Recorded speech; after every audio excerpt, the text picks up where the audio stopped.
الحمد لله نحمده ونستعينه ونستغفره ونؤمن به ونتوكل عليه ونعوذ بالله من شرور أنفسنا ومن سيئات أعمالنا من يهده الله فلا مضل له ومن يضلل فلا هادي له وأشهد أن لا إله إلا الله وأشهد أن محمدا عبده ورسوله أما بعد فإن خير الحديث كتاب الله وخير الهدي هدي محمد صلى الله عليه وسلم وشر الأمور محدثاتها وكل محدثة بدعة وكل بدعة ضلالة وكل ضلالة في النار. أعوذ بالله من الشيطان الرجيم. بسم الله الرحمن الرحيم. وقال ربكم ادعوني استجب لكم إن الذين يستكبرون عن عبادتي سيدخلون جهنم داخرين. ہر قسم کی تعریف اور بڑائی اللہ وحدہ لا شریک کے لیے ہے، جو تنے تنہا ہم سب کا خالق اور مالک ہے، جو رازق ہے، کارساز ہے، مولا ہے، مدبر ہے، معبود حقیقی ہے. اور درود و سلام کا نزول ہو اللہ رب العالمین کے تمام منتخب بندوں پر، رسولوں اور نبیوں پر، بالخصوص نبی آخر الزماں حضرت محمد مصطفیٰ صلی اللہ علیہ وسلم پر. عزیزان گرامی، اللہ رب العالمین کی ذات ہی وہ ذات ہے جو پکارنے کے قابل ہے. اللہ غنی ہے، مالدار ہے، ہم فقیر ہیں، محتاج ہیں. ہم ہمیشہ ہر لمحہ حل پر اللہ رب العالمین کے محتاج ہیں. ضرورت ہے کہ ہم اللہ رب العالمین کو ہمیشہ پکاریں، اللہ کو یاد کریں، اللہ سے مانگیں، اللہ سے لو لگائیں، اللہ کی قربت حاصل کریں اور اسی کی بندگی کریں، اس کے ساتھ کسی کو شریک نہ کریں. اسی کام کے لیے اللہ رب العالمین نے اس دنیا میں ہمیں بھیجا ہے، ہمیں پیدا کیا.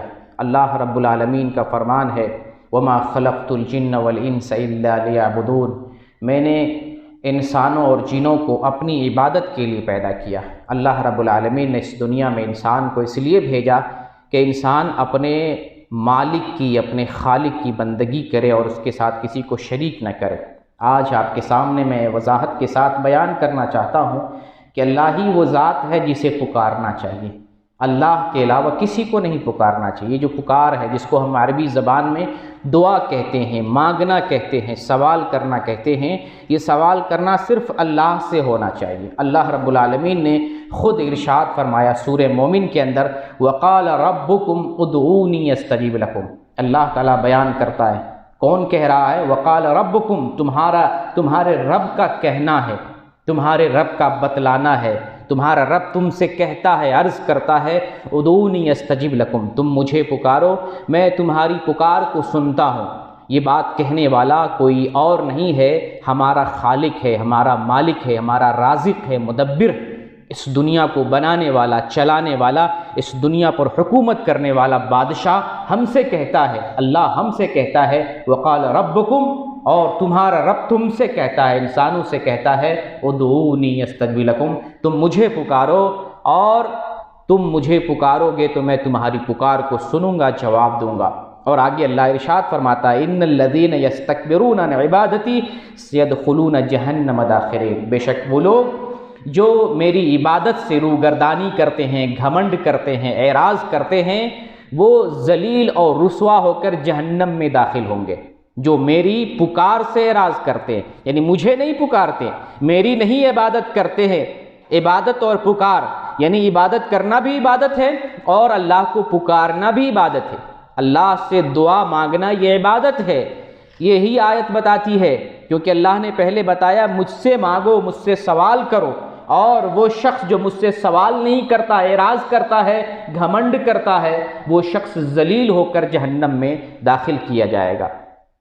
اس آیت سے ایک جگہ یہ معلوم ہوا کہ ہمیں یہ بات بتلانے والا کہ مجھ سے مانگو، اللہ سے مانگو، یہ اللہ ہے. خود اللہ کہتا ہے مجھے سے مانگو، اور پھر اللہ کہتا ہے کہ تم جب مجھ سے مانگتے ہو تو میں تمہاری پکار کو سنتا ہوں، تمہارے سوال کا جواب دیتا ہوں. اور وہ شخص جو مجھ سے نہیں مانگتا، میری بندگی نہیں کرتا، مجھ سے سوال نہیں کرتا، گویا کہ وہ گھمنڈ کرتا ہے، وہ اعراض کرتا ہے، تکبر کرتا ہے، اور ایسے لوگ ذلیل اور رسوا ہو کر جہنم میں داخل ہوں گے. تو دعا جو ہے یہ عبادت ہے، عبادت کا حصہ ہے، اس کو عبادت کہا گیا ہے. نبی کریم صلی اللہ علیہ وسلم کا فرمان ہے، ترمذی کی حدیث ہے، الدعاء هو العبادہ، دعا کیا ہے؟ عبادت ہے. یہ نبی کا فرمان ہے، دعا عبادت ہے. تو ہم جب دعا مانگتے ہیں تو آپ اور ہم عبادت کر رہے ہوتے ہیں، اللہ کی عبادت کر رہے ہوتے ہیں. تو اس لیے اللہ رب العالمین نے جب ہمیں اپنی عبادت کے لیے پیدا کیا ہے تو یہ دعا بھی اللہ سے ہونی چاہیے، اللہ سے مانگنی چاہیے، کیونکہ یہ دعا بندگی اور عبادت ہے. اللہ نے ہمیں پیدا کیا، انسانوں کو پیدا کیا اپنی بندگی کے لیے، اپنی عبادت کے لیے. تو یہ دعا کس کی ہونی چاہیے، کس سے ہونی چاہیے؟ اللہ رب العالمین سے ہونی چاہیے. اور یہ بات اللہ نے خود ہم سے بتائی کہ تم مجھ سے دعا مانگو، مجھ سے سوال کرو. اور یہ فرمان نبی کریم صلی اللہ علیہ وسلم کا بھی ہے. ترمذی کے اندر یہ حدیث ہے، اذا سألت فاسأل اللہ واذا استعنت فاستعن باللہ. جب تمہیں کچھ مانگنا ہو اللہ سے مانگو. یہ حکم دے رہے ہیں، یہ بتلا رہے ہیں ہمارے حبیب محمد صلی اللہ علیہ وسلم، جن سے ہم پیار کرتے ہیں، پوری دنیا سے سب سے زیادہ پیار کرتے ہیں. کیا آپ کے فرمان پر ہم عمل نہیں کریں گے؟ کیا آپ کی بات پر ہم عمل نہیں کریں گے؟ آپ صلی اللہ علیہ وسلم ہم انسان سے بتاتے ہیں اذا سألت فاسأل اللہ، جب تمہیں مانگنا ہو، سوال کرنا ہو، اللہ سے سوال کرو. وَإِذَا اسْتَعَنْتَ فَاسْتَعِنْ بِاللَّهِ، اور جب تمہیں مدد کی ضرورت پڑے، جب تمہیں مدد کی ضرورت پڑے، حاجت پڑے، تو تم اللہ سے مدد طلب کرو، کسی اور سے مدد نہ طلب کرو، کیونکہ اللہ ہی کے ہاتھ میں سارے اختیارات ہیں. وہی تمام خزانوں کا مالک ہے، وہی زمین کو بنانے والا ہے، اور زمین میں جو کچھ بھی ہے ذرے ذرے کا مالک اللہ ہے. اللہ آسمان کو بنانے والا ہے، آسمان میں جو کچھ ہے اس کا وہ تن تنہا مالک ہے. جب وہی تن تنہا مالک ہے تو مانگنا اسی مالک سے ہے جس کے اختیار میں سارے خزانے ہیں. اسی مالک سے، اسی رازق سے، اسی حاکم سے مانگنا چاہیے جس کے اختیارات میں کائنات کا ذرہ ذرہ. تو اللہ رب العالمین سے ہی ہمیں دعا مانگنی چاہیے، اولاد مانگنی چاہیے، بارش مانگنی چاہیے، کیونکہ اللہ رب العالمین ہی اکیلا اس دنیا کا خالق بھی ہے، اکیلا اس دنیا کا مالک بھی ہے، اکیلا اس دنیا کا چلانے والا بھی ہے. کوئی اللہ کے کام میں شریک نہیں، ساجی نہیں، تنے تنہا اللہ رب العالمین اس دنیا کو چلانے والا ہے. اللہ ہی بارش برساتا ہے، اللہ ہی دن و رات کو لانے والا ہے، اللہ ہی اولاد دینے والا ہے، اللہ ہی تعالیٰ قسمت بنانے والا ہے، روزی روٹی دینے والا ہے. اب آپ سوچیں کہ جب اللہ بارش برساتا ہے، اولاد دیتا ہے، روزی روٹی دیتا ہے، تو ہم غیر اللہ سے، اللہ کے علاوہ دوسروں سے جب ہم بارش مانگتے ہیں، اللہ کتنا ناراض ہوگا، اللہ کس قدر ناراض ہوگا. اور پھر اللہ ہمیں دے گا کہ نہیں دے گا؟ بالکل نہیں دے گا. جب اللہ کے اختیار میں بارش ہے، اولاد ہے، روزی روٹی ہے، قسمت زندگی ہے، زندگی اور موت ہے، تو اللہ کو چھوڑ کر دوسرے سے مانگتے ہیں جس کے اختیار میں ہے ہی نہیں، تو اللہ ہم سے ناراض ہوتا ہے. اور یقیناً اللہ تعالیٰ اس بات پر ہم سے ناراض ہوگا کیونکہ ہم نے اللہ کا دل دکھایا ہے، اللہ کو تکلیف پہنچائی ہے، اور اتنا بڑا گناہ کیا ہے جو اللہ کی نظر میں سب سے بڑا گناہ ہے. اللہ تعالیٰ نے قرآن میں بیان کیا، ان الشرک لظلم عظیم، اللہ کے ساتھ کسی کو شریک کرنا یہ سب سے بڑا گناہ ہے. اللہ کی نظر میں اس سے بڑا کوئی گناہ نہیں ہے. شرک کرنا، چاہے عبادت میں شرک کریں، دعا میں شرک کریں، اللہ کی صفات میں شرک کریں، اللہ کی ذات میں شرک کریں، کسی کو شریک کریں، یہ شرک کرنا کہلاتا ہے. اور اللہ کے ساتھ کسی کو شریک کرتے ہیں اللہ کی بندگی میں، اللہ اس سے سب سے زیادہ خفا اور ناراض ہوتا ہے. نبی کریم صلی اللہ علیہ وسلم سے ایک صحابی نے سوال کیا، صحیح بخاری میں یہ حدیث ہے. نبی کریم صلی اللہ علیہ وسلم سے پوچھتے ہیں، ای الذنب اکبر عند اللہ، اللہ کے نزدیک سب سے بڑا گناہ کون سا ہے؟ نبی کریم صلی اللہ علیہ وسلم فرماتے ہیں، ان تجعل للہ ندا وہو خلقک، کہ تم اللہ کے ساتھ کسی اور کو شریک کرو جبکہ اللہ نے ہی تجھے پیدا کیا ہے. یہ اللہ کے نزدیک سب سے بڑا گناہ ہے. اللہ نے ہمیں پیدا کیا، اب ہم اللہ کے ساتھ دوسرے کو شریک کرتے ہیں، اس سے بڑا گناہ اللہ کی نظر میں کوئی اور نہیں ہے. تو جب ہم اللہ کی نظر میں سب سے بڑا گناہ کر رہے ہوتے ہیں تو اللہ ہم سے خفا ہوگا کہ نہیں ہوگا؟ اللہ ہم سے ناراض ہوگا کہ نہیں ہوگا؟ ہم انسانوں کی نظر میں اگر غلطی کر بیٹھتے ہیں، سب سے بڑی غلطی کر بیٹھتے ہیں، وہ تو ہم سے زندگی بھر بات نہیں کرے گا، ہمیں معاف بھی نہیں کرے گا، ہماری طرف نظر اٹھا کے نہیں دیکھے گا. تو جب اللہ کی نظر میں سب سے بڑا گناہ کرتے ہیں، کیا اللہ ہم سے ناراض نہیں ہوگا؟ کیا ہمیں اللہ اس کی سزا نہیں دے گا؟ اس گناہ پر اللہ پکڑ نہیں کرے گا؟ تو اللہ اس گناہ پر سب سے زیادہ ناراض بھی ہوتا ہے، اور اللہ رب العالمین اس گناہ پر سب سے زیادہ پکڑ کرتا ہے۔ جو آدمی شرک کرتے ہوئے مر جاتا ہے، مشرک ہو کر مرتا ہے، اللہ کو چھوڑ کر کسی اور کو پکارتا ہے، اسی حالت میں مر جاتا ہے۔ قبر کو سجدہ کرتا ہے، اسی حالت میں مر جاتا ہے، اور اللہ کو چھوڑ کر کسی غیر اللہ کے سامنے چڑھاوے چڑھاتا ہے، اور پتھروں کی عبادت کرتا ہے، مورتی کی عبادت کرتا ہے، قبر کی عبادت کرتا ہے، اسی حال میں مر جاتا ہے، اللہ اس پر جنت کو حرام کر دیتا ہے۔ یہ بات اللہ نے قرآن میں بتائی ہے۔ اللہ تعالیٰ ارشاد فرماتا ہے اِنَّهُ مَن يُشْرِكْ بِاللَّهِ فَقَدْ حَرَّمَ اللَّهُ عَلَيْهِ الْجَنَّةَ، جو اللہ کے ساتھ شریک کرتا ہے، شرک کرتا ہے، اللہ اس پر جنت کو حرام کر دیتا ہے۔ تو ایسا گناہ نہ کریں جس سے اللہ ہم سے سب سے زیادہ ناراض ہو جائے۔ اللہ بڑے بڑے گناہ کو معاف کر دیتا ہے، بڑے سے بڑے گناہ کو معاف کر دیتا ہے، لیکن اگر شرک کرے اللہ اس کو نہیں معاف کرے گا۔ شرک کے علاوہ اگر کوئی بنی نوع آدم انسان زمین اور آسمان کے برابر بھی گناہ لے کر آئے، اللہ اتنا بڑا رحم کرنے والا، معاف کرنے والا ہے کہ اللہ تعالیٰ زمین اور آسمان کے برابر بھی گناہ کو چاہے تو معاف کر دے گا۔ لیکن اگر آپ اپنے دامن میں شرک لاتے ہیں، اللہ کی بندگی میں کسی کو شریک کرتے ہیں، شریک ٹھہراتے ہیں، اللہ اس کو نہیں معاف کرے گا۔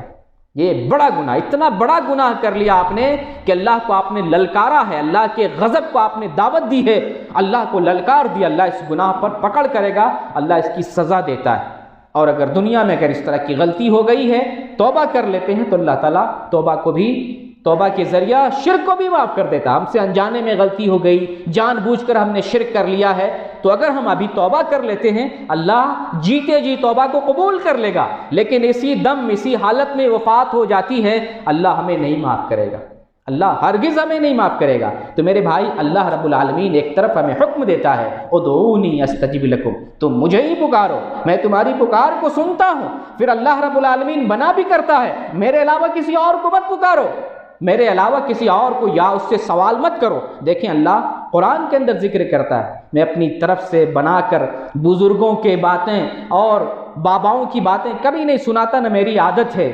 ہم مکلف ہیں، ذمہ دار ہیں کہ قرآن بتائیں، حدیث بتائیں، جو اللہ نے ہمیں حکم دیا ہے، جو محمد صلی اللہ علیہ وسلم نے ہمیں بتایا ہے، وہی اس منبر سے، اس جگہ سے وہی آپ کو بتائیں۔ کوئی قصے کہانی نہیں، اپنی طرف سے کوئی بناوٹی بات نہیں۔ اللہ رب العالمین قرآن میں سورہ یونس میں ارشاد فرماتا ہے وَلَا تَدْعُوا مِن دُونِ اللَّهِ مَا لَا يَنفَعُكَ وَلَا يَضُرُّكَ فَإِن فَعَلْتَ فَإِنَّكَ إِذًا مِّنَ الظَّالِمِينَ، کہ تم اللہ کے علاوہ کسی اور کو مت پکارو۔ اللہ نے ایک جگہ کہا تو مجھے پکارو، یہاں اللہ بتاتا اللہ کے علاوہ کسی اور کو مت پکارو۔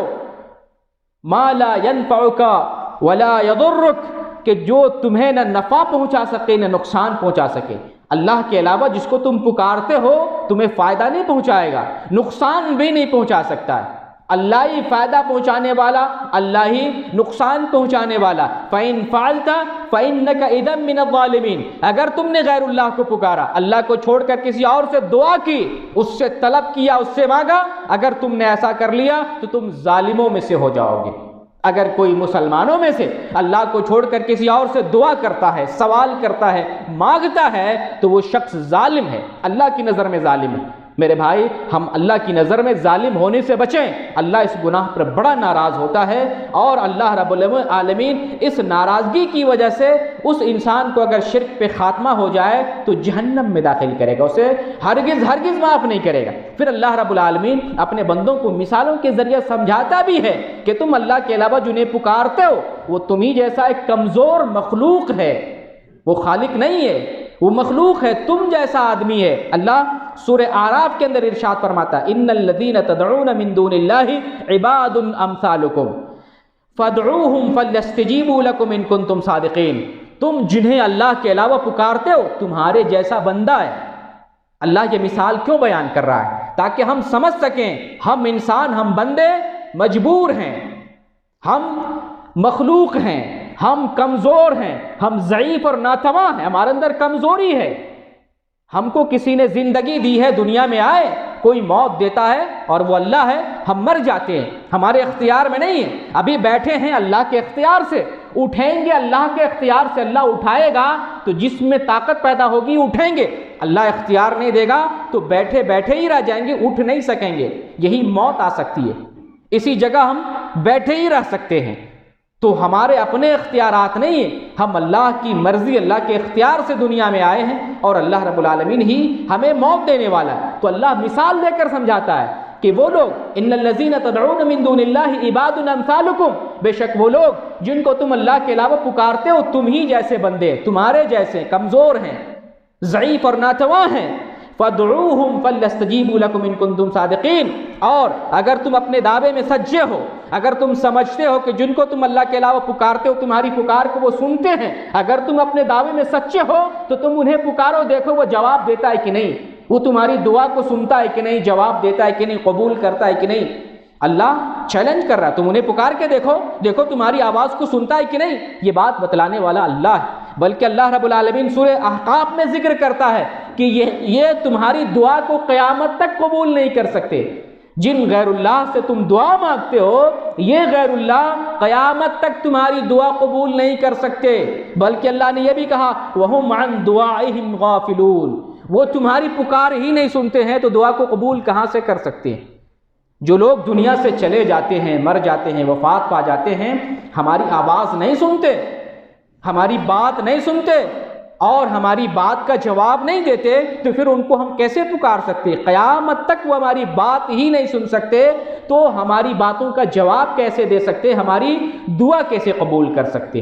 ایک اشکال میں واضح کر دینا چاہتا ہوں۔ جیسے کہ ہم دنیا میں ایک دوسرے سے سوال کرتے ہیں، مدد مانگتے ہیں، ایک گلاس پانی دے دو، میری مدد کرو، تو یہ انسان کے اختیار میں ہے، اسے کہتے ہیں ما تحت الاسباب۔ اور ایک ہے وہ چیز جو انسان کے اختیار میں نہیں ہے، جیسے ہم کہیں تم مجھے بیٹا دے دو، تم مجھے روزی روٹی دے دو، تم میری قسمت بنا دو، یہ انسان کے اختیار میں نہیں ہے، یہ ما فوق الاسباب ہے، اسباب سے اوپر کی چیز ہے۔ اور ایک ما تحت الاسباب، یعنی وہ اختیار جو انسان کے اختیار میں، ایک زندہ آدمی پانی مانگے دے سکتا ہے، اور وہی انسان مر جائے اب اس سے پانی مانگیں گے نہیں دے گا۔ ایک انسان لیٹا ہوا مردہ ہے، اس سے کہے بھائی گلاس پانی دے دو، پانی لا کے نہیں دے گا، اب اس کا اختیار ختم۔ زندہ تھا تو اس کے اختیار میں پانی تھا، مر گیا تو وہ پانی بھی نہیں دے سکتا، اسے بلائیں گے آواز نہیں دے گا۔ اور مرنے والے کے پاس لوگ رو رہے ہوتے ہیں، چلاتے ہیں، مردہ اسے نہیں کہتا چپ ہو جاؤ، خاموش ہو جاؤ، مجھے تکلیف ہوتی، کچھ نہیں بولتا۔ کیوں؟ مرنے کے بعد بے اختیار ہو جاتا ہے، حس اور حرکت ختم ہو جاتی، جیسے کہ نبی کا فرمان اذا مات الانسان انقطع عنه عمله الا من ثلاث الا من صدقة جاریة او علم ينتفع به او ولد صالح يدعو له، کہ جب انسان مر جاتا ہے تو اس کا عمل بند ہو جاتا ہے، ختم ہو جاتا ہے، اب وہ کوئی عمل نہیں کر سکتا، عمل، ایکٹیویٹی، ورک، کوئی بھی کام، سننا ایک کام ہے نہیں سن سکتا، بولنا کام ہے بول نہیں سکتا، چلنا کام ہے چل نہیں سکتا، کھانا کام ہے کھا نہیں سکتا، جواب دینا کام ہے، یعنی مردہ آدمی کچھ نہیں کر سکتا۔ یہ نبی کا فرمان ہے اذا مات الانسان انقطع عنه عمله، جب انسان مر جاتا ہے اس کا عمل، اس کی ایکٹیویٹی، اس کا کام ختم ہو جاتا ہے۔ یہ میں نہیں بتا رہا، یہ ہمارے حبیب محمد صلی اللہ علیہ وسلم بتا رہے ہیں۔ لیکن جب دنیا کی زندگی میں اگر 3 کام کرتا ہے اس کا ثواب مرنے کے بعد بھی اسے ملتا ہے۔ وہ کون سے 3 کام ہے؟ صدقہ جاریہ، دنیا کی زندگی میں صدقہ جاریہ کا کام کرتا ہے، مرنے کے بعد ثواب ملے گا۔ اسی طریقے سے دنیا کی زندگی میں علمی کام کرتا ہے، مرنے کے بعد اللہ ثواب دیتا ہے۔ دنیا کی زندگی میں نیک اولاد چھوڑتا ہے، مرنے کے بعد بھی اللہ تعالیٰ نیک اولاد جب دعا کرتی ہے تو ثواب دیتا ہے۔ تو مرنے کے بعد انسان بے حس بے حرکت ہو جاتا ہے۔ تو جو چیز جو انسان کے اختیار میں ہے ہم زندہ آدمی سے مانگتے ہیں، دے دیتا ہے، لیکن زندہ آدمی سے وہ چیز نہیں مانگ سکتے جو اس کے اختیار میں نہیں ہے۔ وہ کس سے مانگیں گے؟ اللہ سے مانگیں گے۔ اس لیے ہر بات کو مکس کرنے کی ضرورت نہیں ہے، اللہ نے جو اختیار دیا ہے ان کاموں میں ایک دوسرے کی ہم مدد کریں گے۔ جن کاموں کا اختیار اللہ نے ہمیں نہیں دیا ہے وہ ہم کسی اور سے نہیں مانگیں گے۔ اولاد دینا اللہ کا کام ہے، کسی بابا سے نہیں مانگیں گے۔ بارش برسانا اللہ کا کام ہے، مزار والے سے نہیں مانگیں گے۔ روزی دینا اللہ کا کام ہے، قبر والے سے نہیں مانگیں گے۔ کس سے مانگیں گے؟ اللہ رب العالمین سے مانگیں گے، کیونکہ یہ کام اللہ کا ہے، ما فوق الاسباب، اسباب اور ہمارے اختیار سے اوپر کی چیز ہے۔ اب آئیے ہم اللہ سے دعا مانگیں، صرف اللہ ہی سے مانگیں، اللہ ہی سے سوال کریں۔ اس بات کو ہم سمجھنے کی کوشش کرتے ہیں، آج اس خطبے کے ذریعے آج سمجھنے کی کوشش کرتے ہیں۔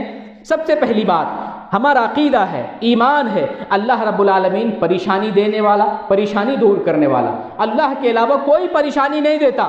اور اللہ کے علاوہ کوئی پریشانی کو دور کرنے والا نہیں ہے۔ ہمارا عقیدہ اللہ رب العالمین قرآن میں سورہ یونس کے اندر ارشاد فرماتا ہے وَإِن يَمْسَسْكَ اللَّهُ بِضُرٍّ فَلَا كَاشِفَ لَهُ إِلَّا هُوَ، کہ جب اللہ کسی کو پریشانی دیتا ہے تو اللہ کے علاوہ اس کو کوئی دور کرنے والا نہیں ہے۔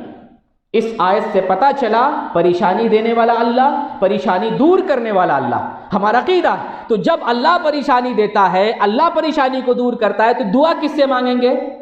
اسی سے دعا مانگیں گے جو پریشانی دیا ہے، پریشانی دور کرنے والا۔ یہ پہلا پوائنٹ ہے، اس کو ذہن میں بیٹھائیں۔ دوسرا پوائنٹ، اللہ رب العالمین مالدار ہے، غنی ہے، اور انسان، ہم تمام انسان فقیر اور محتاج ہے۔ یہ بات کون کہہ رہا ہے؟ اللہ رب العالمین قرآن میں ذکر کر رہا ہے۔ سورہ محمد کے اندر اللہ فرماتا ہے واللہ الغنی وانتم الفقراء، اللہ مالدار ہے، غنی ہے، تم سب لوگ فقیر اور محتاج ہو۔ تو دعا کس سے مانگیں گے؟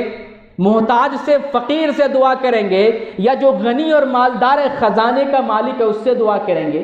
اللہ رب العالمین سے دعا کریں گے، اللہ سے مانگیں گے، اللہ سے سوال کریں گے۔ یہ دوسرا پوائنٹ۔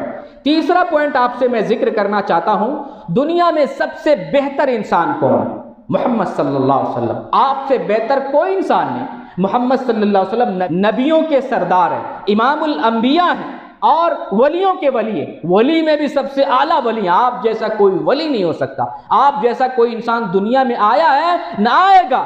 اللہ رب العالمین نے قرآن میں محمد صلی اللہ علیہ وسلم کے بارے میں بتلایا، اے محمد تم لوگوں کو بتاؤ۔ سورہ جن کے اندر ارشاد فرمایا اے محمد قل انی لا املک لکم ضرا ولا رشدا، اے محمد تم لوگوں سے بتاؤ کہ میں تمہارے لیے نفع اور نقصان کا مالک نہیں ہوں۔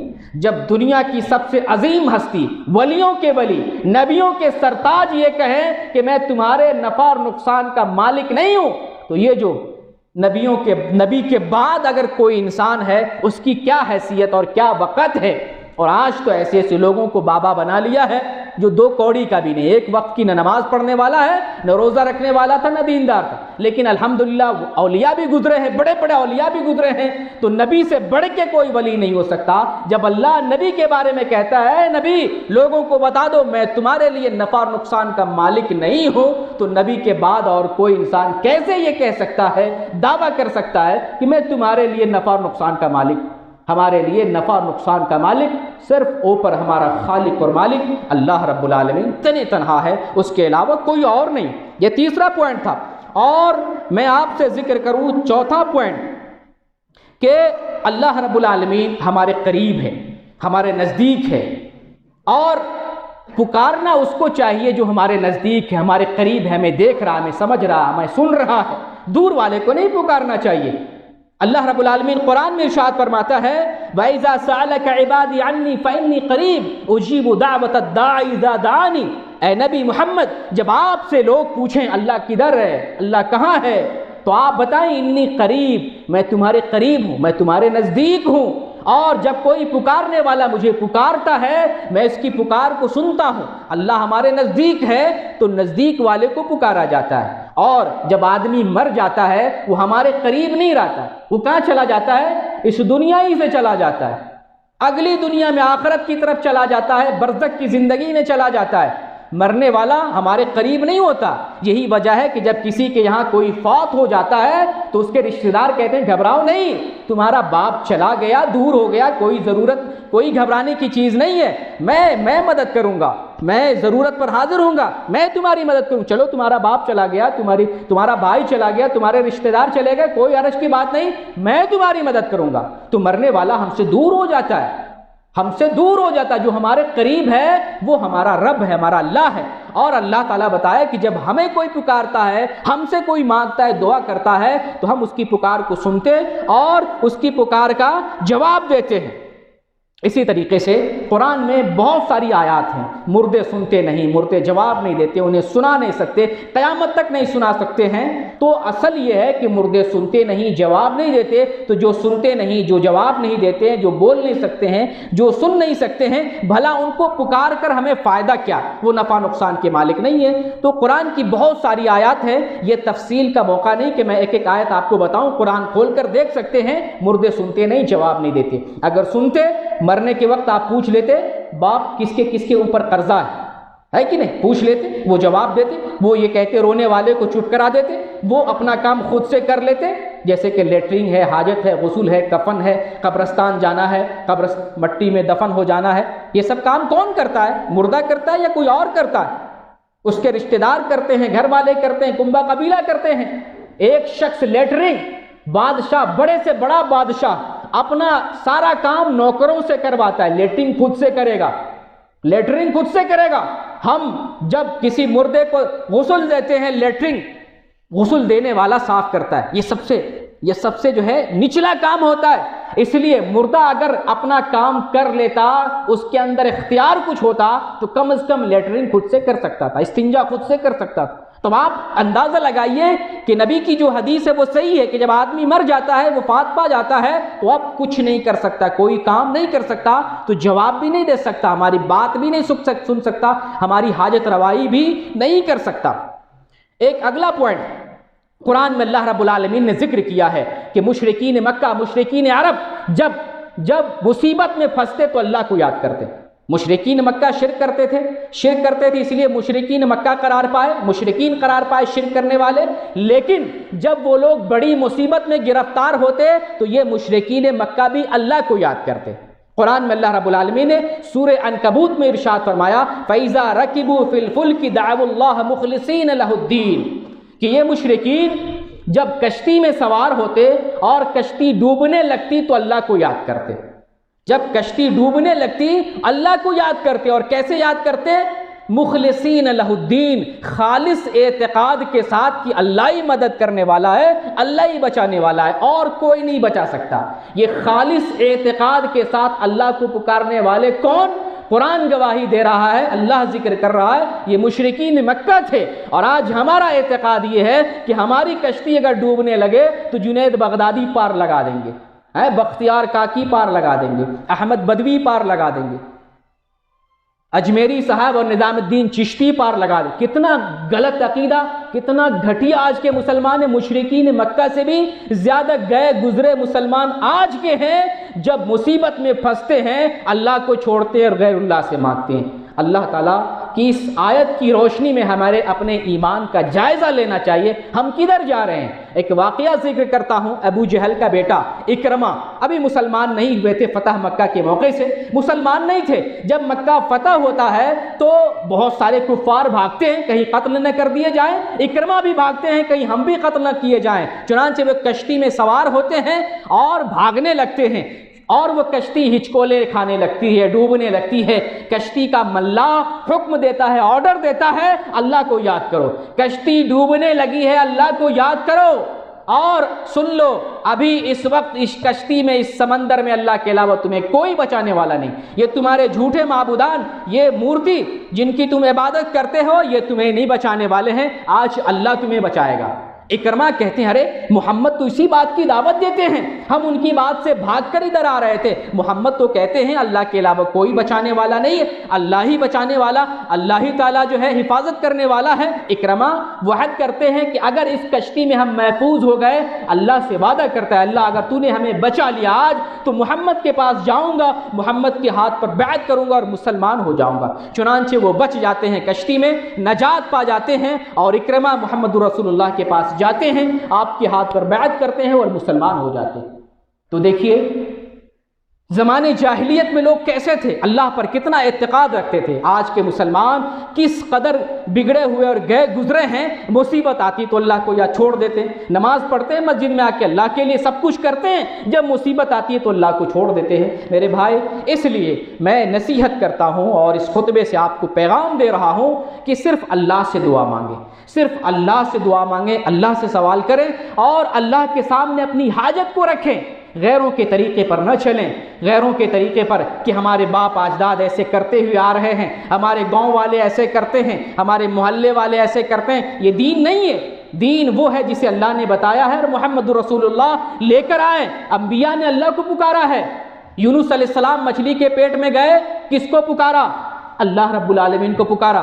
ابراہیم علیہ السلام آگ میں تھے، جس کو یاد کیا؟ اللہ رب العالمین کو یاد کیا۔ ایوب علیہ السلام کو بیماری لاحق تھی، 18 سال تک بیماری میں پڑے رہے، کس کو یاد کیا؟ اللہ رب العالمین کو یاد کیا۔ زکریہ علیہ السلام کس کو یاد کرتے ہیں؟ اللہ رب العالمین کو یاد کرتے ہیں۔ ابراہیم علیہ السلام کو اولاد کی ضرورت ہوتی ہے، کس کو یاد کرتے ہیں؟ رب ھب لی من الصالحین، اے میرے رب مجھے اولاد عطا فرما۔ کس سے مانگتے ہیں؟ اللہ رب العالمین سے مانگتے ہیں۔ نبی کریم صلی اللہ علیہ وسلم میدان بدر میں جب پہلی جنگ ہوتی ہے مسلمان اور کافر کی، اور مسلمان تھوڑے تھے، چند مسلمان تھے، آج اگر مسلمان بدر کے میدان میں قتل کر دیے جاتے اور شکست کھا جاتے، دنیا میں کوئی مسلمان نہیں بچتا۔ محمد الرسول اللہ صلی اللہ علیہ وسلم اللہ سے دعا مانگتے ہیں، اے بار الہ، اگر یہ جماعت مسلمانوں کی چھوٹی سی جماعت اگر آج ہلاک ہو جاتی ہے، اگر شکست کھا جاتی ہے، اس روئے زمین پر کوئی تیری عبادت کرنے والا نہیں بچے گا۔ پریشانی میں محمد الرسول اللہ نے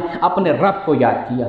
یہی انبیاء کا طریقہ ہے، اور اسی بات کا حکم اللہ رب العالمین نے ہمیں دیا ہے۔ اللہ سے دعا کرتے ہیں بار الہ ہمیں دین کی سمجھ دے، اور اے بار الہ ہمیں یہ توفیق دے کہ ہم تجھی سے سوال کریں، تجھی سے مانگے، تیرے بندے ہیں، تیری مخلوق ہیں۔ الہ اپنی عبادت کرنے کی توفیق دے، اور اپنی عبادت میں ہمیں اخلاص پیدا کرنے کی توفیق دے، تجھی سے سوال کرنے والا، تجھے سے مانگنے والا بنا دے۔ بار الہ جب تک دنیا میں رہیں خالص ایمان پر ہمیں قائم رکھ، اور جب ہمارا خاتمہ ہو تو ایمان پر خاتمہ ہو۔